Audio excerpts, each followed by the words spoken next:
The Athletic.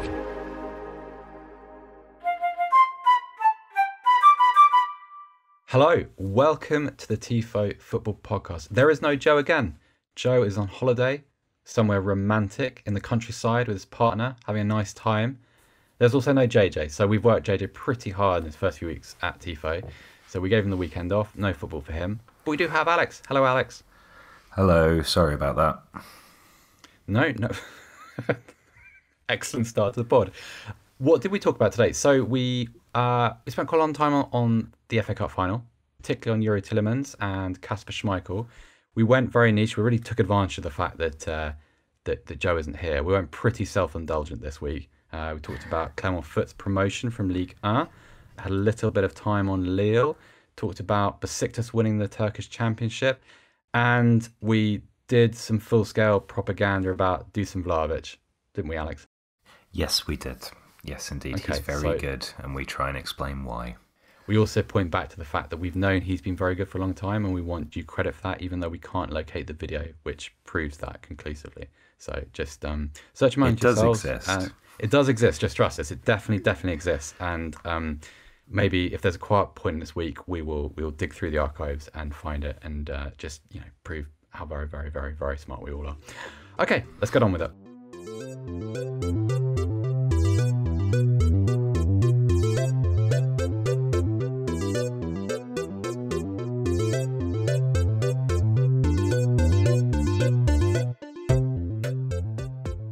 Right, Alex, cup final. You actually enjoyed this. You actually enjoyed a game of football. Expand on why, please. Yeah, it happens occasionally. I was impressed with a number of individual performances. Obviously, Yuri Tielemans, who's somebody that we've banged on about on this podcast before as being a genuinely fine midfielder. But also, I thought Wesley Fofana stood out. A number of crucial blocks, very good in the air. Also, this ability to carry the ball forwards and break the first line of the Chelsea press was really important. Reece James played as a right-sided centre-back, I think probably to compensate for Jamie Vardy's pace in that left-hand Leicester channel, but that meant he was playing in a role he's unused to, and I thought he did really well there as well. So yeah, it was just a good back and forth. There was some genuine skill, and then capped off by one of the really good FA Cup final goals. Really good FA Cup final goal. Really good FA Cup final goal noise, in the sense of the noise it made when it hit the net. I've missed that so much. Like, you get the little clink of the ball hitting the net. You get the fans. It's just if you hunt down a particular angle, kind of the behind Tielemans angle, there's a woman at about, I suppose, 10, 11 o'clock in the shot. Just watch her face as it goes in. It's amazing. Absolutely amazing. It's a brilliant expression. It's the kind of thing that we've all missed. Tielemans is funny because he was fantastic on Saturday. But to me, he's one of those players that exists in this sweet spot whereby people kind of notice him when he plays really well, and then he can go quiet for a few weeks and nobody really talks about him, and also nobody talks about the quietness. Well, I think the thing with Tielemans is that he, generally speaking, is not a goal-scoring or a creating midfielder. In effect, that's his main function. His main function is to provide the ball with progressive passes to the other people that do stuff. Obviously, for a lot of the season, that's been James Maddison, who's been pulling the strings ahead of that pivot. Tielemans is more like the player who supplies the player who supplies the assist. That's not to say he's not weighed in with some goals. And actually, if you look back at the goals he scored this season, they are quite often, if not exactly the same as the cup final goal. There is a similarity in that he's quite the one against Arsenal is a bit different because he carries it from the right channel inside. But by and large, he picks up space. He pushes forwards as the opposition defensive line are retreating, and then receives a ball and shoots. And there's a particularly good one against Newcastle where he does that. But he's not really roaming forwards all of the time with that in mind. And that's because Leicester have players ahead of him who are able to do that. So I think it's one of those funny things about assessing midfielders is that we have this fixation with goals and assists as two of the most measurable metrics. And that's why sometimes people will criticise Thiago, for example, at Liverpool, because he's not supplying those, but what he is doing is keeping everything else ticking over. And as we said in either the last podcast or the one before this, Leicester have this fantastically balanced midfield. So all of them do various bits and pieces, but the one who kind of links, and Ndidi wins the ball, Tielemans gets it forward, Maddison supplies the final pass. That's how that midfield is supposed to function. And that can allow players to slip past without really being noticed because they're not doing the things that generate fantasy football points, basically. Let's put it this way. I feel like Tielemans is an example of a player that gets missold by the way we frame hype. So, I think it's going back a few years now, but he first became notable to a lot of people because every now and again, one of his goals from Anderlecht would sneak onto Twitter. You know, it would always be a kind of a raking long ranger, and that became the emblem of his ability, and that's why he's a good player. And so when he comes into the English game, when he comes into, well, first of all, Ligue 1, that's what you expect him to be. You think, right, well, this is this guy that, 10 times a season he is going to hit the top corner from 30 yards, and if he's not doing that, well, then he's not fulfilling his potential. It's a little bit of a commentary actually on that kind of goals, skills, and flicks. Completely. Culture. Yeah, it's YouTube football. Yes. Yeah. And, and I say that as a representative of a football YouTube channel. If you look at his metrics this season, he is, going off what FB Ref do with their percentiles, he's in the top 65% for non-penalty goals, non-penalty XG. He's a little bit higher for shots. He's a little bit higher for assists.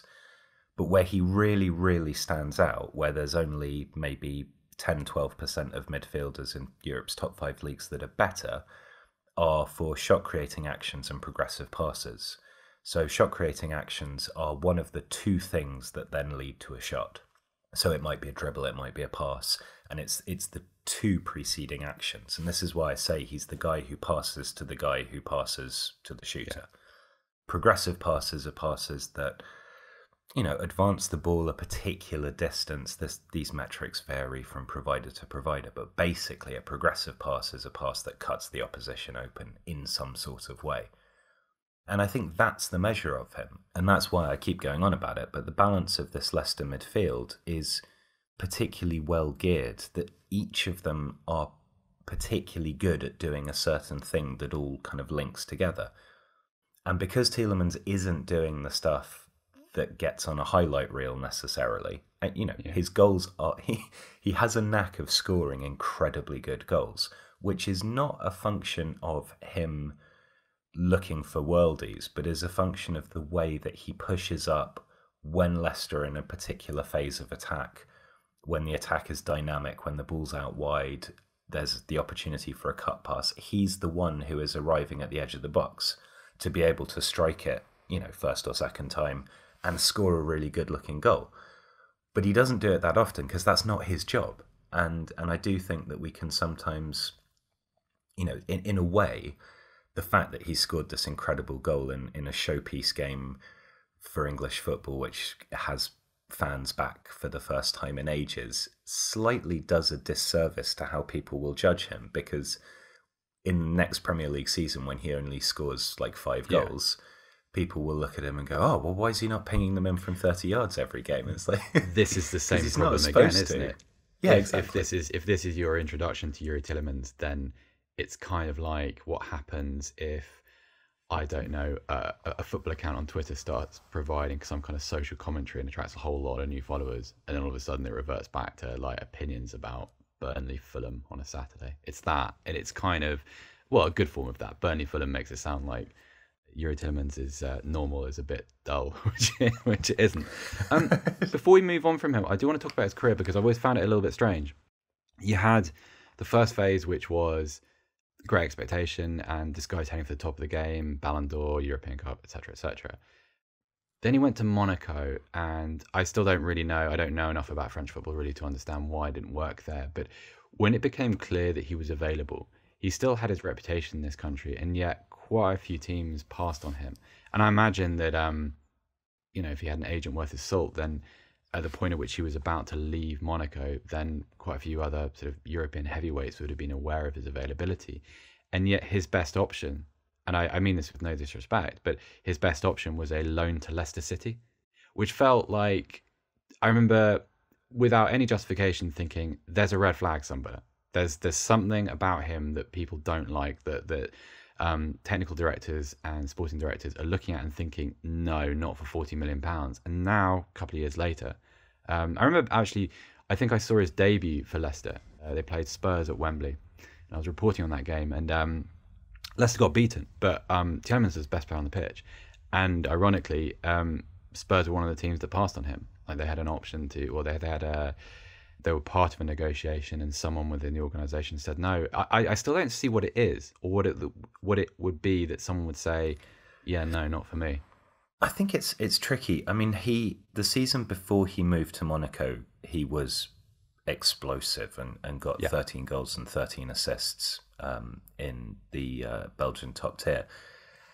And then he went to Monaco and he got pretty decent minutes. He was like 1,1600 minutes in each of those 2 seasons, but really everything dried up. He got 5 goals in the second season. But I think sometimes when a young player is transcendent within a division that people have quite serious caveats around, how well that will then translate into a better division, and Belgium is one of those. It's like a really, really good goal scorer in Holland. It's the same sort of thing. To then go to Monaco, Alves conundrum. Right, exactly. And sometimes it'll pay off, right? But a lot of times it doesn't. And I think there's always a caveat around age. I think Monaco were in and out of financial and ownership troubles, and there was some managerial stuff going on. So it wasn't necessarily the most comfortable environment, but I think it was quite a smart move for him, because it would have perhaps been quite easy for him to surf the wave of that Anderlecht season at that point and go to a bigger team where he would have just been passed over or would have got minutes off the bench, and it would have kind of delayed his development to a degree. I guess 2 quiet seasons at Monaco, where people have those concerns about Belgium, would have had a lot of people going, well, yeah, this is kind of what we thought. Like, he looked amazing around relatively crap players. He's now gone to a more serious league, and he's just not showing anything. Part of a bit and of for a that dysfunctional sort of team, money, because Monaco were in their sort of identity crisis stage when he was there, and it was a sort of, I felt they like went that from wasn't second to 17th over those 2 seasons. Yeah, that was I think at the beginning of that season, Jardim was sacked, and then before he got reinstated, and then sacked again, obviously. But they were chaotic, and so it felt like there was no mitigating circumstances for him, or that he wasn't afforded the mitigating circumstances that he was due. Yeah, but again, this is further testament to Leicester's canniness in the transfer market. Leicester are very, very good at not only selling players for profit, but picking up players who are less expensive than they ought to be, maybe taking a bit of a chance on people, bringing people through that you haven't necessarily heard of. And I think for Leicester, Tielemans' fallow period, those 2 seasons at Monaco, was probably an invitation to pick up somebody where they thought, yes, okay, it's relatively expensive still, but there's a lot of potential there. And if you're a Leicester, then you are leaning heavily on data and on scouting. And potentially, again, you go back to what we were saying beforehand, where, again, off the back of a double-digit season in goals and assists for a team, if you're not then producing those 2 things, it is possible that your output otherwise is being neglected. And Leicester were not the sort of team, even then, to go, oh, well, he's not scoring or assisting, therefore he must be rubbish. They would have been looking at other metrics to go, no, there's absolutely something here. He's just not quite doing what everybody thinks he's best at. So we're going to move on from Leicester, but not before we give a little bit of a mention to Kasper Schmeichel. What's always struck me about him is not like agility or actually how loud he is on the pitch. Which if you during the one of the only empty stadium game I covered was Leicester's game against Spurs before Christmas, and goodness, he's loud. He's the loudest goalkeeper in the league, I think. He's also he's got the strongest wrists in the league for me. Like he reminds me of Jax from Mortal Kombat. Like he's got those metal arms. Like if you watch him make saves, like low to his body or top corner, it's amazing how many times the ball comes off him, rebounds off him at a right angle. Now we've talked about his wrists on this pod before, and I'm trying to remember if it was a game. Pod. I mean, I think it was against Manchester City, and the shot came. It was either a shot or a header, but it came back across him from his left-hand side. And again, a fraction of a second in which to react. And it was just the sheer strength of his hand and his wrist that There's no that give stopped to it, is there? What absolutely should have been a goal. You know that cliche about the strikers peeling away to celebrate before.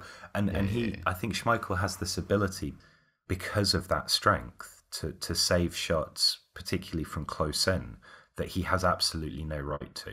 And he's, he, again, like, I hate the expression, but he is underrated as a goalkeeper because there are now ways of judging goalkeepers. And Schmeichel's adapted his passing game, and he's adapted very successfully. In fact, he's gone from being a very, very long ball, punty kind of goalkeeper under Ranieri and evolved into a much better distributor under Brendan Rodgers. But the way we look at goalkeepers a lot of the time is based on the occasional spectacular save, or like an Edison or an Alisson with really good distribution, and the sort of goalkeepers who just consistently do exactly the fundamentals really, really well, organise their defence, provide an incredibly firm basis for everything else that the team does. Like you say, communication. Communication is not something we ever talk about when we assess goalkeepers, but it's one of the single most important aspects of goalkeeping. I think there's a reason for that, though. I think communication is very difficult for people to judge. Like, even if you're in a stadium under normal conditions, hearing the communication and totally. Like, I'm not saying it doesn't make sense why we don't judge it. I mean, you go on FBref, there isn't like an XC communication, metric. Sure. Defenders shouted at per game. But exactly, defenders balled out per 90. But at the same time, you can see, if you're watching a defence closely, and defence is arguably way harder to analyse and assess than attack is, and particularly centre-backs are an absolute nightmare to scout.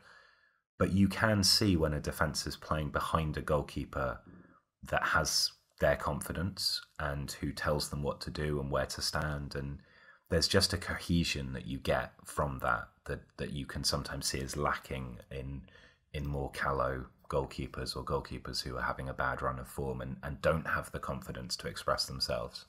I've got a couple of other theories about why he's underrated. And the first one obviously is his dad. Like, his dad was such a good player, but also such an integral part of that particular era, the era in which he played, and the Man United team in which he kind of he made his name. Also won a European Cup and a lot of Premier League titles, so that helps. The other one is that, and I think this doesn't just apply to goalkeepers, but any player. Like, the first time we saw Kasper Schmeichel was at Manchester City, and then his career didn't start as it was supposed to. It had a little bit of he needed to drop down for a few years. He dropped into the Football League, played for, among others, Leeds United for a little bit, and came up with Leicester City, obviously. When that happens to a player, it almost becomes a sort of a black mark against their reputation, because the first time you see him, it's oh goodness, this is Peter Schmeichel's son. He must be brilliant. And you see him, and he's young. He was slender when he made his Premier League debut. He was very young, and he just didn't look sort of not up to it, but he just didn't look ready for it. And so all of that hype gets burst, and then he floats away back into the first time in the Football League, comes back, and he's sort of in this weird little ordinary orbit as a player because he's not quite what we expected him to be, and it feels as if over the years since, he has put together a really, really impressive resume, and yet people don't quite pay enough attention. Yeah, I think that's very reasonable. I watched Palace Villa, which we may or may not talk about later. You warned me off Palace Villa as well. Like, I was about to turn over, and you said no because it will be shit if you do. Finished 3-2. Yeah, that was erroneous on my part. But it was so Jack Butland was playing in goal for Palace, and again, this is somebody who, and I think you sometimes get this with goalkeepers. It's either what you're describing, or it's they come onto the scene as an 18 or a 19-year-old. They make an exceptional impression with a couple of good performances, usually in the lower leagues, and people are like, "Wow, this guy's really great." Yeah. And then 5, 6, 7 years down the line, they're the third choice for a Premier League side, or they're still pottering around the mid-reaches of the Championship. Goalkeeping, I think, is such a difficult thing to assess, and it's so easy for certain elements to be overstated, or certain performances to be overstated, or indeed understated. One bad game, and all of a sudden that person's a calamity, and it's a trauma. And off they go. This is one of my favourite topics, is the trauma that afflicts English goalkeepers, Alex, because it's such a weird pattern, and there are so many players that it has so many careers really that it's stolen. So Butland, for me, has never really been the same since he broke his ankle against Germany when he conceded that. I think it was a Toni Kroos goal. I think it's been quite a long time, but you can add into this list Scott Carson, Rob Green, of course. Paul Robinson probably never really recovered from what happened to him in Croatia. David James, slightly different case. David Seaman's reputation was terminally damaged, probably by Ronaldinho in the World Cup. He remained a good goalkeeper, but he was seen as vulnerable in a way that I don't know, is kind of part perception from the fans, but it becomes a player's reality over time. Eventually they kind of conform to what they're supposed to be, which is this guy that's going to drop this terrible bollock at some point, and it's going to cost you the game. And English goalkeepers have had a terrible time with this. And Butland, honestly, you could do a podcast on what's happened to Jack Butland, because I think there were times at Stoke in the Championship where it was difficult to watch what had happened to his confidence. Really difficult to watch, just uncomfortable. It's a very I mean, the mental aspect of goalkeeping is fascinating, and I suppose as well you have instances like Joe Hart, where when Joe Hart was good, he was phenomenally good, particularly as a reflex shot stopper, and yet aspects of the game, particularly at the club that he was at, moved on, and then all of a sudden, despite the fact that fundamentally, in terms of the main job of a goalkeeper being preventing goals, he was still very, very good. He's just drifted off now. I mean, I actually struggle to remember where he popped up at Spurs, didn't he? No, he's still at Spurs. He's still at Spurs, yeah. It's really interesting, because if you said to a Spurs fan 5 years ago, you can have Joe Hart as your backup goalkeeper, maybe even as recently as 3 years ago, be like, okay, that's an upgrade from Michel Vorm and Paolo Gazzaniga, and yet he is broken, and he's not that old. Joe Hart, he's just lost all the things you talked about, like the shot stopping. I always remember a save he made from Stephen Naismith at Goodison Park in City's second title win. It's a brilliant save, and City probably don't win the title without him making it. And it was that's what Joe Hart does, stands up big in big moments. And then Euro 2016 happened, the Guardiola thing happened, and, everyone Guardiola must be right because he's Guardiola. And he's been proven right, because Manchester City are a better side without Joe Hart and without that style of goalkeeping. But Hart went off to Torino, terrible time there. West Ham, terrible time. Burnley, nothing time. Spurs. It's just such a difficult thing to explain. And it's really unfair, because it detracts from what's been a brilliant career. How many England caps this guy won? The guy's won the 2 Premier League titles, FA Cup, a couple of League Cups. He's done amazing things in the game, and yet he's become like the latest in that kind of succession of punchlines that you sort of afflicts English goalkeeping. What strikes me, Alex, is that Joe's not here, and we haven't been nearly niche enough so far. We haven't kind of taken advantage of this latitude that we've been afforded. So we're going to Ligue 1 in France. Yes. And we're going to talk about Clermont Foot, who have been promoted to Ligue 1 for the first time in their existence. Brilliant. Absolutely brilliant. And had kind of passed me by, I'll be honest. But I took advantage of this fact to go and watch how they play a little bit, and particularly to look at Mohamed Bayo, who is the leading goal scorer in Ligue with 22 goals. And he's a hell of a player. he's great. He's only 22 years old. He's come through the Clermont academy, which is another of these excellent academies in France. He's 6'2", rapid, and he really, really suits the way that Clermont play, which is really quite direct. They've got a lot of good passers and dynamic runners, particularly in that kind of attacking line behind the striker. What's interesting about Bayo is that he can, occasionally he drops off to link up play, but he's just brilliant at being in the right place at the right time, breaking forwards into the box, timing his run to get on the end of a cutback or an angled cross. The left back, Vital and Simba, he overlaps quite a lot and has provided a lot from the left-hand side. That's a great name for a defender, by the way. Vital and Simba, isn't it? He's got 4 assists this season. And ahead of him, they've got a guy called Jim Alavina, who is the kind of left inside forward who plays drifting across into the 10 slot. He creates quite a lot. On the right-hand side, you have more of an orthodox winger. They're just a good team to watch. But Bayo is the sort of player who, give him one season in Ligue where he manages to maintain something like the scoring record that he's got, and he'll be off somewhere better. It's interesting. I think I'm only really aware of Clermont, or originally became aware of them because of what happened a few years ago when the Helena Costa fiasco, when they became, I think I'm right in saying, the first second-tier club in Europe to appoint a woman as head coach. And it was this amazingly progressive moment, happened at the end of a season, and everyone was like, this is cool, this is a kind of new era for the game. And I don't think she ever took charge of even a friendly game, because she fell out with the sporting director, who wouldn't, apparently, according to her account of events, wouldn't reply to emails, couldn't contact the chairman. And it kind of went full circle, if you remember. It was sort of this, they're kind of this symbol of good. And then they became the exact opposite. What's been forgotten is they then appointed Corinne Dyack for 3 years, and she had a very serviceable period in charge of the team. But it's kind of, that's the only anecdote that I could connect with them. I don't think I'd ever heard of them before then. And then all of a sudden they popped up in Ligue 2. And actually the first time we talked about them, you started talking about your Sochaux save in Football Manager, which is the kind of thing, again, Joe would not allow you to talk about. But I am giving you the floor. Alex, yes, tell us all about it.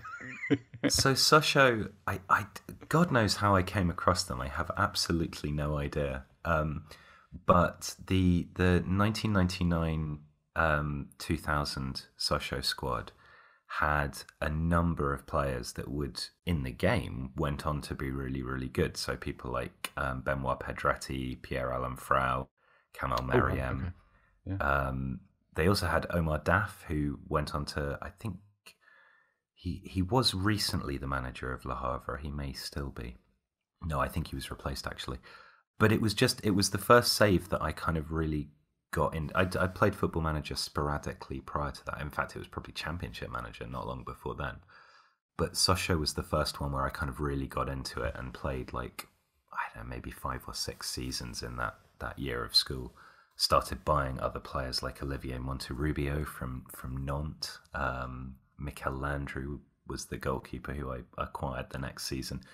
And it just, it was fun. I've always had a kind of affection for French football based around Football Manager for reasons that I cannot explain. I've never even been to see a game of French football live. But it was that kicked it all off. And I have a really nice Sochaux top that I wear when I go running. Is it now 19 years old, or did you acquire it recently? No, I acquired it quite recently, actually. I got it off off a famous website that people will be aware of, and it's kind of like it's like a training top. It's almost like a tracksuit thing, ideal for jogging in when it's slightly colder. Let's move up a division, because the last game we watched this weekend was Lille Saint Etienne, and I was a bit disappointed. Or I'm disappointed in the sense that, like you said on Saturday, I've become a little bit of an anti-fan. So I don't really want things to happen in football. I want certain teams not to achieve things. So that's my place in the game now. And I'm very much a kind of team Lille, because I'd love to see them go over the line. I think they've got a great story. They kind of froze against Saint Etienne, I felt, and you felt. Yeah, very much so. It was interesting because obviously we released the Lille tactics video in our new format, or our improved Kind of your format. fault then, isn't it? The Tifo curse. People have observed that this is a thing.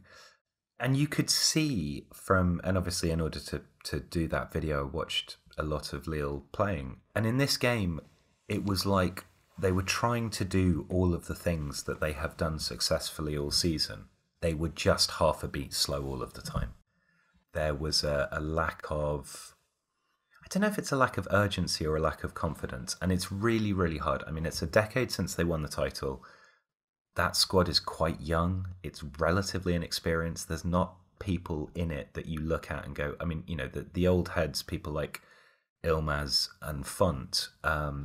Yes, Yilmaz has won stuff in Turkey, but Font, you know, long and distinguished career, but not exactly the kind of person who goes, I know what it's like to win a top-tier league. Of the game. That's exactly. Like, he's had a good career, but not a decorated career. Indeed so. And I think you sometimes need to have that. You know, it's sometimes about bringing a player in who's won stuff before, or it's having a manager who's won stuff before, and Galtier hasn't either, I don't think. Maybe a Coupe de France with Saint Etienne. He won a Coupe de France with Saint Etienne. Yeah. Actually. And also, actually, Saint Etienne's right back tonight was Debuchy, who was playing for Lille when they last won the title. So there was some narrative, hashtag narrative there. But yeah, that's you know, they looked a little short of confidence, definitely short of kind of slickness. Saint Etienne played they are a very Claude Puel team. They're organised, they're niggly, they keep a good structure, they don't really try and expand the game too much. Most of what they did was through Wabi Kazri carrying the ball. Very boring on Sunday night.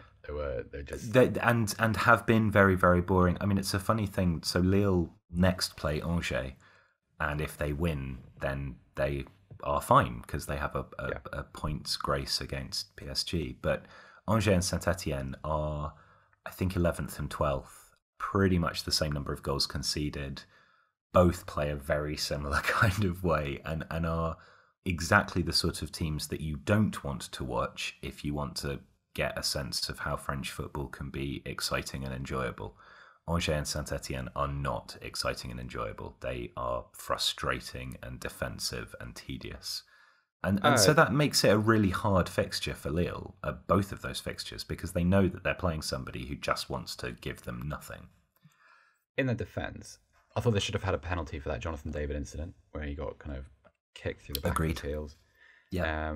There was one pretty flagrant dive from Schelik. Ronaldo. That was embarrassing.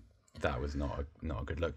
But they would have won the game if not for Saint Etienne's goalkeeper. Tell me about him, because his save from Yaziki, I think. Who was it? From the free kick. Yeah, it was from the free kick. That was an absolutely brilliant save, and he has only just arrived into the Saint Etienne first team. Okay, so Etienne Green is he was born in Colchester. His dad is English, his mum is French, and he moved over to France, I think, when he was about 12, and joined the Saint Etienne youth side after a couple of years playing for somebody else. He's been on the fringes of the first team. I think he's made 5 or 6 appearances this season, but he was exactly what you want from a goalkeeper. I mean, in terms of, yes, the save off the free kick, because this was a game that basically only got good with about 5 minutes to go. Got very frantic, yeah. Yeah, and that was a fantastic save because it came through a pile of bodies and he reacted. He could only react late to it, but did so well. But prior to that, I'd been really impressed with, like, there was a long shot that kind of bobbled in towards him and his technical positioning was excellent. He adjusted his body down low. There was a good bridge behind it, made sure that there was no way it would squirm loose. He claimed a couple of balls well. You know, you know what? One where he took that high ball under pressure from Yilmaz, because Yilmaz is like he's like a character from the Iliad, isn't he? Like, he's pretty fierce. And if you're a young goalkeeper and you're off the ground and you've got the ground shaking underneath you because Yilmaz is trying to... That was like the left side of his 6-yard box, wasn't it? Yeah, exactly. Yeah, that's the sort of thing where if a goalkeeper stays on his line and Yilmaz maybe gets a header in, but probably more dangerously gets a flick back, then the goalkeeper's been dragged all the way to the left-hand side to cover that near post and is a bit tangled up, and then the rest of the goal is open with players there. You can get deflections, all that kind of stuff. So it's exactly the kind of situation where you want your goalkeeper to be dominant. And he's 6'4", yes, but again, he's slightly slight at this point, I would say. Yeah, exactly. He hasn't filled out properly, I don't think. Yeah. No, but there was no reticence from him in doing that. The fundamentals looked really strong, and yeah, I think it's great to see a young English goalkeeper who's English by nationality, like he's in France for not because he screwed up a career over here yet, but you don't get young English goalkeepers abroad very often. No, I was thinking that. Someone to keep an eye on. Yeah, no, definitely. He's interesting. I hadn't seen him play before, but super impressed. Propaganda time. Let us rally around a common cause and talk about Dusan Vlahovic, because he's a player we both really like and rather smugly have liked for a really long time. So much so that you actually included him in a sensible transfers from the past. Did you find out which one? No, I didn't. So we can't point to our own smugness. Okay, well that's disappointing. But for people who don't know, I watched Napoli against Fiorentina mainly because of Napoli. I wanted to. I've become a kind of I'm doing some anti-fanning around Juventus's end of season attempt to qualify for the Champions League. But this season, and it's worth remembering for context, Fiorentina are really bad this year. I think they're in 14th at the moment. To capture just how important Vlahovic has been to Fiorentina, he scored 21 goals in Serie A this season, and none of their other players have scored more than 5. So he's been absolutely vital, and he's great. It feels like in a world without Erling Haaland, or where the kind of the centre forward ideal has become more of a Kylian Mbappe. You can kind of miss how great Vlahovic is. If he played in a different era, if this was still a land of like Christian Vieri's, then you'd say that's the guy, and I'm going to pay all the money in the world I have for him. What do you like about him, apart from all of those goals? Apart from all of those goals, I suppose what I like about him is kind of what you've just described. That he, yes, he's quickish. Yeah. But there is a presence there. There's a physicality to the way he plays. I remember first looking at him on the basis of his expected goals per 90 off the bench in like 5 performances, and it was just wildly high. And I was thinking, was he still in Serbia then? No, this was that he had moved to Italy, but he was very much knocking around the fringes, and there's an intensity to what he does. Like he was pressing the ball, he was trying to win it back. It quite often wasn't working out, but you could tell that this was somebody who wanted to be a part of the game, and that's maybe a slightly weird thing to say, but sometimes with strikers they can kind of drift in and out a little bit, and they can appear quite peripheral, and sometimes it's because they're waiting for a but particularly in teams like that, which are a bit disconnected in like if you're in side, I think that's right. Yeah, but what you want is a bit of aggression. You want somebody who is prepared to chase down lost causes, who is always looking to burst past the defender and maybe leave a little bit of something on them as they do that. He's a very good finisher as well, by the way. But I think it's that, and that it's a sort of slight FA Cup throwback here, but he's not a Jamie Vardy player, don't get me wrong. Like stylistically, they're not that similar, but there is something about the way that Vardy plays with intensity that is not just about trying to get on the end of through balls, but is there in everything he does. It's an aggression, I think. It's an aggression, it's a concentration as well, it's a focus, like a single-mindedness that does manifest itself as aggression, and I like that in a striker. I don't want strikers who are, all kind of clever balletic touches. No, I want to try hard. I want an absolute pain. I want someone that if I was playing against as a centre back, I would just think, oh, will you leave me alone? Like, just Right. I want that And in player Italy, because, yes, Italy is the exactly. home of that sort of centre back. And the other strikers that are, Luis Muriel is very quick and runs in behind, but is strong and is aggressive. Lukaku, Ronaldo, these are the only three strikers in Serie A who've scored more than Vlahovic, and they're all quite a lot older. And having somebody who is that young, who's playing for a team that is often characterized as soft-centered, Fiorentina Yeah. are, they're pretty, and they do the odd nice thing, but they're not a tough side. If Vlahovic were playing for an Inter, for example, you'd kind of celebrate that slightly. He's not a shithouser, but that abrasive edge. At Fiorentina, it stands out even more because they're not really like that.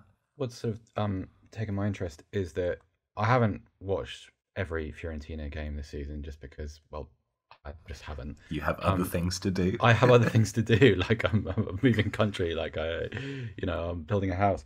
But I watched them in midweek, and I think they were playing against, I think it was Cagliari. It ended in a goalless draw, and it was just awful, just dreadful experience watching an hour and a half of that. But he occupies defenders in quite an interesting way because, like, in that situation, Fiorentina seemingly were absolutely fine with a goalless draw. They made no attempt whatsoever to try and win the game, so fine. But he was still a presence in the game even when the ball wasn't around him. He's just a nuisance. Because what you don't want is, you don't want a forward who has all these wonderful goal scoring attributes and all these sort of technical abilities that you've referenced, but who isn't relevant at all when the ball isn't near him. If he's not occupying defenders, then that's kind of a strike against his usefulness. I mean, we're going to get on to kind of the sort of the sensible transfers light aspect of this, because Fiorentina, obviously, no European football, no fans like everybody else. You'd imagine that there's a deal to be done for Vlahovic. Because he scored a lot of goals, you're going to get people to say, right, well, you should go and play for Chelsea, or you should go and play for Liverpool, or go to Juventus. And I just wonder, because there's a slight clumsiness to him that if he didn't get off to a really good start, like if he kind of Timo Wernered himself somewhere, then you wonder whether, like, the kind of reaction you get to big money signings at big clubs might be a little bit too much, because he's still 21, 22. I think he's 21. He's still young. Also, he's been prolific this season, but this is really his first prolific season in Europe. He's shown promise last season. He scored some goals, but this is the first kind of, right, you belong at this level kind of year that he's had. And so you think, is this permanent? I think I want him going. The other club he's connected with is AC Milan, and that makes a lot of sense given Ibrahimovic's age and their needs at the top of the pitch. But I wonder whether he's better suited at a kind of, and this is not taking finances into the equation, at a kind of an RB Leipzig, for instance, or interesting, a Napoli maybe, or that kind of club. So if I were him, yeah, or his agent, probably more crucially, I would be looking at playing wherever Adi Hütter is coaching, which is currently Eintracht Frankfurt. Interesting. It's like Gladbach. Yeah. Okay. Because Hütter is, has he gone to Gladbach? Yeah. I genuinely cannot keep up with the Bundesliga. No one can, because something strange happens every week in Germany. Yeah. But yeah, he will be coaching Gladbach next season. Yeah. Perfect. In which case, go to Gladbach, because Hütter just seems to have a Midas touch with strikers of his type. Andre Silva, who weirdly I think is either on loan from AC Milan or was on loan from AC Milan and was then bought outright, has had a stellar season. Jovic is on loan with no buyback, I think, and Andre Silva is, I could be wrong, but I think he's a full-time Eintracht player now. Or will be soon, or something like that. Yeah, something like that. But they, not dissimilar types of players. Strong in the air, good at bringing other players in, occupied defenders, slightly clunky at times, but also very, very capable in the box of scoring goals. And Andre Silva is not the first striker that Hütter has managed to turn into that. Jovic as well had an extraordinary season at Frankfurt. I think you're spot on. If he were to go to somewhere as the replacement for X, be it Ibrahimovic, be it Ronaldo, if Juventus don't qualify for the Champions League. Tough gig. Incredibly tough. And the thing is, because he scored 21 goals in Serie A, fans will have an expectation of him if he moves to a club in that same division, they'll be like, oh, well, he scored 21 goals for a team that's not as good as ours. Therefore, it's going to be even easier for him. He's going to score more. But there's something about, and don't get me wrong, there's nothing about him that would indicate a lack of character. But as you say, this is the first. He scored 6 goals last season. He didn't score at all in his first Fiorentina season. He's on an upwards trajectory, but he would be far, far better advised to do a Yuri Tielemans than to do somebody that went somewhere too quickly. Have a couple of years in the Europa League rather than jumping straight to the Champions League. I think I was thinking about work with a coach that wants to make you the focal point of an attack rather than go where you're important. Also go where someone, if you start badly, somebody can't just change you up for another £50 million player. So I think exactly this. I like Leipzig. I really like that Gladbach shout actually, because I think playing with someone like Marcus Thuram would be very interesting. I really like West Ham. If they had the money, it doesn't look really like. I think West Ham are probably going to have to make do with a Europa Conference League spot, whatever the hell that means. I don't know. I still don't really understand that, but what that entails. But I think if you put him in that side, made him the focal point, he could be the player that West Ham thought Sebastian Haller was. Incorrectly thought, obviously, because he was lightweight. I mean, he's done quite well. But this is a weird thing. West Ham is where, West Ham also had Alba Najeti, who's now up at Celtic? Yeah.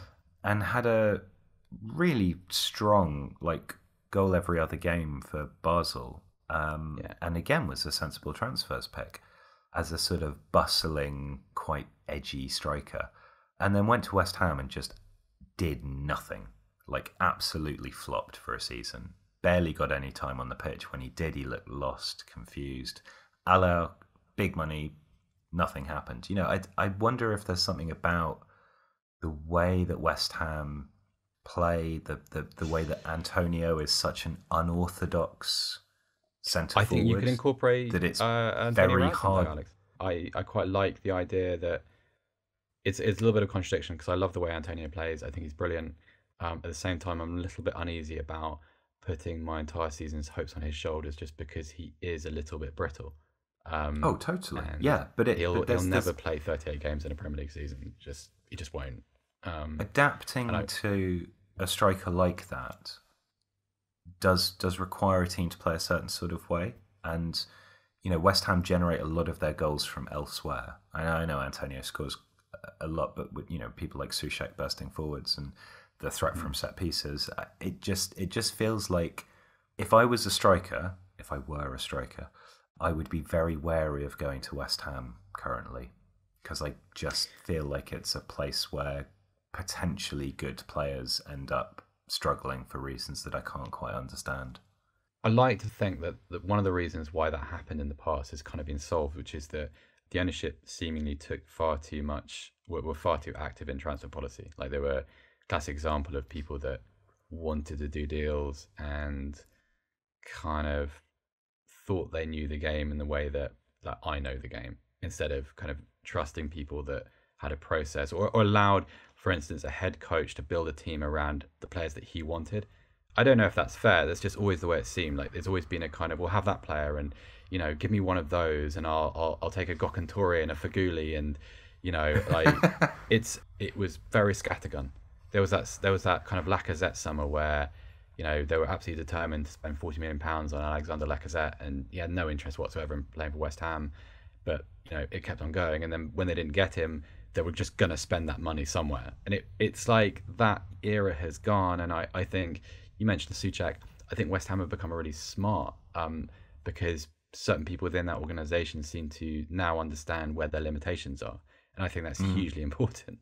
And they're going to fall short this season, obviously, and they've had a disappointing few weeks, which will cost them. But I still think it's been an excellent year. And Vlahovic would be kind of fun that. Another place, and I caveat this with Jose Mourinho is about to ride into town, but Roma's quite interesting for him.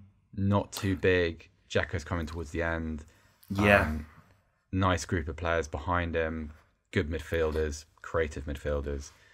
I do worry with Roma, though. I worry that the stylistic shift is just going to be too extreme. I think, I don't know.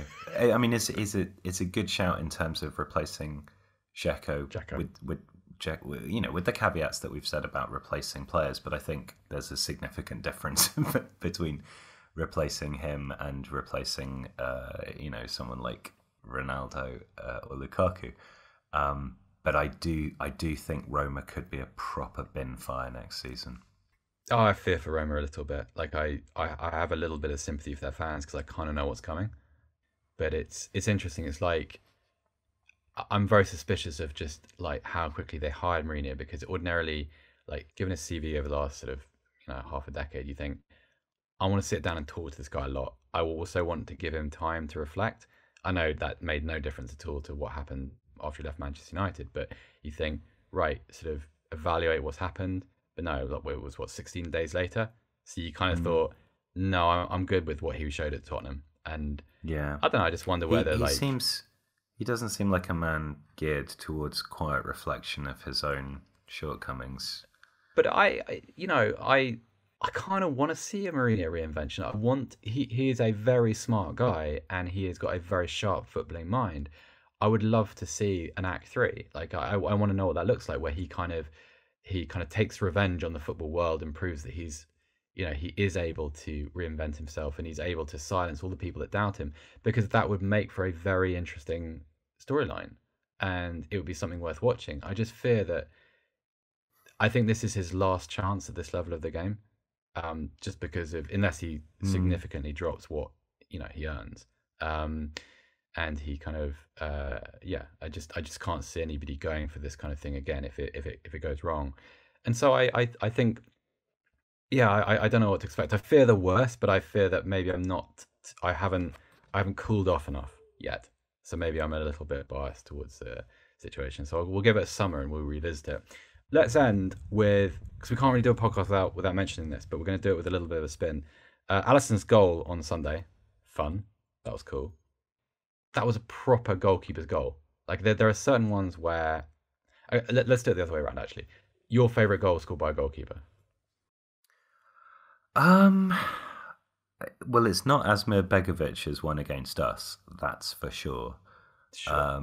Which still haunts me. I think Alisson's goal's got to be up there. I'm trying to remember the name of the fella that scored for Carlisle. Was it Carlisle? Jimmy Glass. Yeah, I mean that's a classic, isn't it? That is a classic. Yeah. I think you rule out. I mean, like Chilavert, for example, scored some really, really great free kicks. But I think if you rule out goalkeepers who score from set pieces or penalties, even the great Hans-Jörg Butt of Leverkusen fame. Also, can I just put an asterisk against Jorge Campos as well, because that's not the same. Like goalkeeper who occasionally plays outfield. Yeah, not exactly. I mean, remarkable that he was able to do amazing. that. Brilliant. Wonderfully talented guy, but it's not the same. Yes. I looked it up. I also found two funny things. So Vincent Enyema, who was Lille's Lille's goalkeeper for ages and ages, and was one of the consistently great kind of Ligue 1 goalkeepers, was the main penalty taker when he was at Hapoel Tel Aviv. Scored 20 penalties for them. Yeah. The other thing I found was an English goalkeeper who played between 1907 and 1925. Nice. Who has just one of the all-time great names. He scored. His name was Arnold Oak Scattergood. This podcast has now gone to the place it absolutely should have gone to without Joe. Just... this kind of the expression. He won one cap for England in 1913, and he was only 5'8", apparently. No, actually, well, back then that would have been. I think that would have placed him as above average height, or at least average height. Yeah, that's quite interesting. That's probably true. In a super sort of nerdy way, but if you look up what the average heights were at certain periods in history, we have all grown quite a lot. over the This decades. is true. It's interesting you brought up Chilavert because, and Asmir Begovic, I don't like the big goal kick that floats in or takes a massive bounce or goes in because there's a gust of wind. Don't like that. Doesn't count. That's too stupid to be interesting. Fun, but not as, they always appear on those lists. I just think, no. Chilavert, the one Chilavert goal that's really weird is the one that he scores from 60 yards where he just runs. It only exists on VHS quality video now, but you can find it. It's a free kick given somewhere around the centre circle, and he's not even in the shot, and the ball's just sat there, players doing nothing, and he runs in, sprints in from out of shot, and just strikes it first time, and it goes straight in. It's amazing. It is absolutely amazing, and he was a legitimately good free kick taker. He was also a legitimately good goalkeeper. Yeah, he was a brilliant goalkeeper. He was very talismanic. Gave an excellent performance in France '98 against France when France won on golden goal with Laurent Blanc golden goal. But he was brilliant in that game. I've just been reading the list of goal scoring goalkeepers on Wikipedia, and this is something I want to see a clip of. A guy called Fabian Buntic, who was playing for Ingolstadt, scored a volley from a corner in second half stoppage time to equalise. In a German third-tier match, they would go on to score the winner a minute later. That's tantalising, isn't it? It doesn't say who against, but I want to know more about that. The best one I think I've seen, and I'm also going to disqualify it just because it's too good, I think it comes from a South African game where corner is cleared, ball bounces, edge of the penalty box, and the goalkeeper bicycle kicks it into the top corner. No. And yeah, I'll send it to you after the pod. I'm sure people listening will know the one I'm referring to.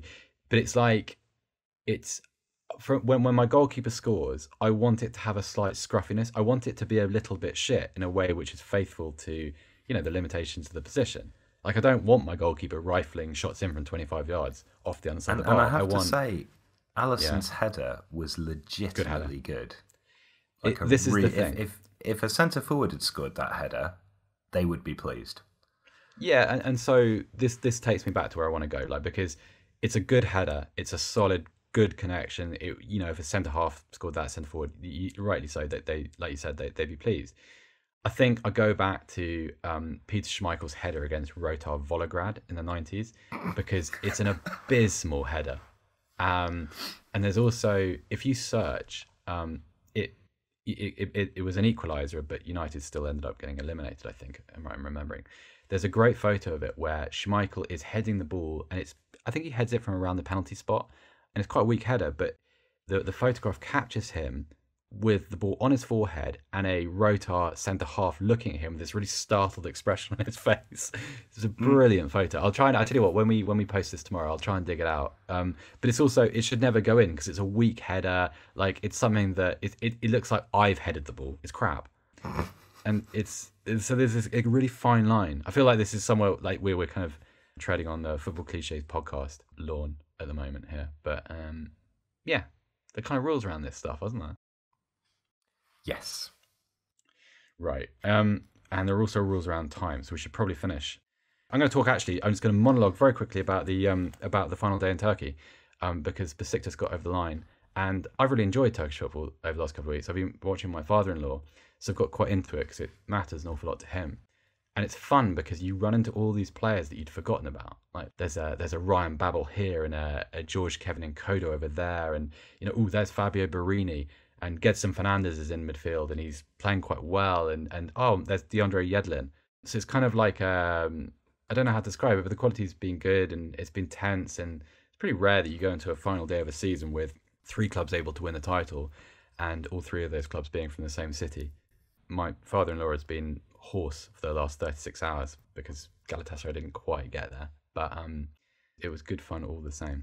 Okay, so that will do it. Joe will not be back on Friday. He's having holiday. Have you seen where he's gone on holiday, Alex?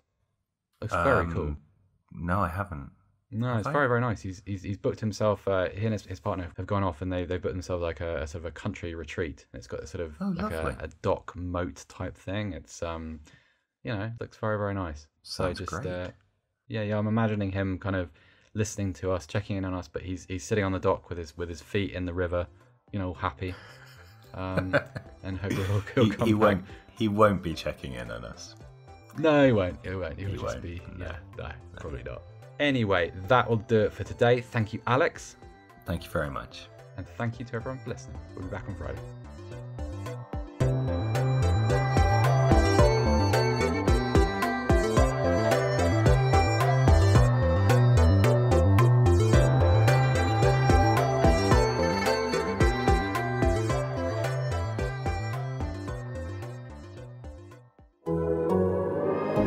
The Athletic.